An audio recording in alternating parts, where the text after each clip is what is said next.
যে কোনো ভর্তা দিয়ে ভাত খাইতে আমার কাছে অনেক ভালো লাগে। যদিও ভর্তা টর্তা বানানো একটু কঠিন, তারপর একটু বাড়ায় বানা নিলে ২-১ দিন খাওয়া যায়। টাকি মাছ, চিংড়ি মাছ আর পুঁটি শুটকির ভর্তা বানায় মজা করে খেলাম। ফ্ল্যাশব্যাক।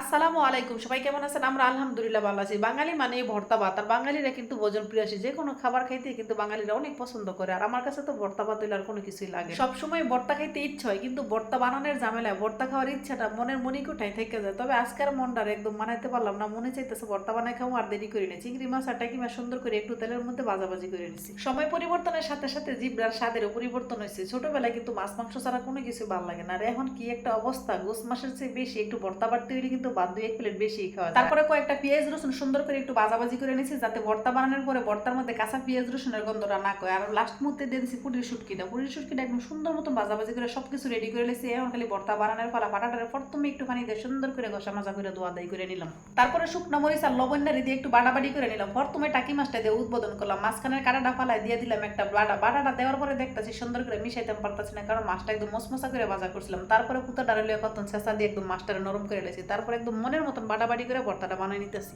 ভর্তার স্বাদ আরেকটু বাড়ানোর লেগে দিয়ে দিলাম ধনিয়া পাতা। আর এই ধনিয়া পাতাটা আমার নিজের হাতে লাগানো, এই পাতা দিয়ে বিভিন্ন সময় বিভিন্ন রেসিপি করে খাই। তারপরে দিয়ে দিলাম ওই যে বাইজা রাখা পেঁয়াজের রসুন, এটা দিয়ে সুন্দর মতন একটু বাটাবাটি করে টাকি মাছের ভর্তাটা সুন্দর করে সবকিছু একলগে মিশিয়ে টিশে বলের মতন বানাই এটার এক সাইডে রেখে দেবো। এই তো হয়ে গেছে একটা ছোট সাইজের বল। আর এই ভর্তাটা বানাইতে বানাইতে অলরেডি কয়েকবারে খাইছি, স্বাদে গন্ধে একদম ঠিক আছে। এখন শুরু করে দেবো দ্বিতীয় ভর্তা, মানে চিংড়ি মাছের ভর্তা বানাবো। তারপরে আবার মরিচের লবণটা একটু বাটাবাটি করে চিংড়ি মাছটা দিয়ে বাইতে নিলাম। আসলে কিন্তু বাঙালিরা ভর্তা ভাত অনেক পছন্দ করে, জানি না অন্য কারোর পছন্দ হয় কিনা, আমার কিন্তু ভর্তা হইলে আর কোনো কিছুই লাগে না। ওই একই প্রসেসে আবার চিংড়ি মাছের ভর্তাটা বানাই নিতেছে। আর চিংড়ি মাছটা বাটাবাটি করার সময় কি সুন্দর একটা সুবাস যে বার হয়েছে, মনে হইতেছে এই সুবাসে ১ প্লেট ভাত খাইলে দাম পারবো। আসলে আমি ভর্তা খুব একটা ভালো পারি না, তবে ইদানিং একটু একটু বানাইতে বানাইতে অনেকটা বানাইতে পারি। তবে আমার শাশুড়ি মায়ের হাতের বানানোর ভর্তার কোনো তুলনা হয় না, অসাধারণ হয়, স্বাদে গন্ধে অতুলনীয়, খাইতে অনেক মজা হয়। এক একটা মানুষের হাতে কিন্তু এক একটা রান্না করা খাবার অন্যরকম একটা মজা হয়। যাই হোক, এদিকে চিংড়ি মাছের ভর্তাটা পাড়ায় পুতায় কাছে একদম ফুচ্ছা পাচ্ছে সুন্দর করে উড়ে দিছে। তারপরে বানান শুরু করে তুমি এদিকে পুটি শুটকির ভর্তাটা। তারপরে আবার পাড়ার মধ্যে দিয়ে দিলাম মরিচের লবণ দিয়ে একটু বাটাবাটি করতেছি, দেখতেছি মরিচের বিচিগুলোর লগে পারতাছি না। তারপরে দিয়ে দিলাম পরিমাণ মতো পানি। যাই হোক, এখন লাইন হয়েছে। তারপরে শুটকিটারে দিয়ে সুন্দর করে একটু বাটাবাটি করে নিতেছে। আর হাতের চিন্তা করতেছি কত পরে জানি হাতের কি একটা অবস্থা হয়। যাই হোক, মনে যখন চাইছে হাতের চিন্তা করে লাভ নেই, কষ্ট করে বানাইনি। তারপরে সুন্দর মতো একদম বাটাবাটি করে কমপ্লিট করে নিতেছে। ওই দিয়ে দিলাম আবার ধনিয়া পাতাগুলো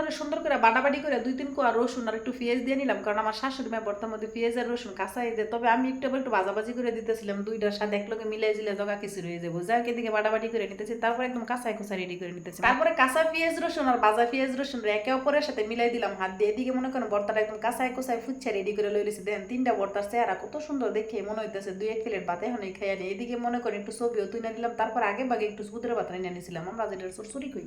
এদিকে ভর্তাটা বানানো একদম কমপ্লিট, এখন কের বইয়া থাকা যায়। তারপরে আর দেরি করি না, একদম সুন্দর করে বাসন টাসন সাজায় রেডি করে ৩টা ভর্তার অল্প অল্প করে নিয়ে স্টার্টিং করে দিলাম খাওয়া। ভিডিওটা কেমন হয়েছে সবাই জানাবেন। আল্লাহ হাফেজ।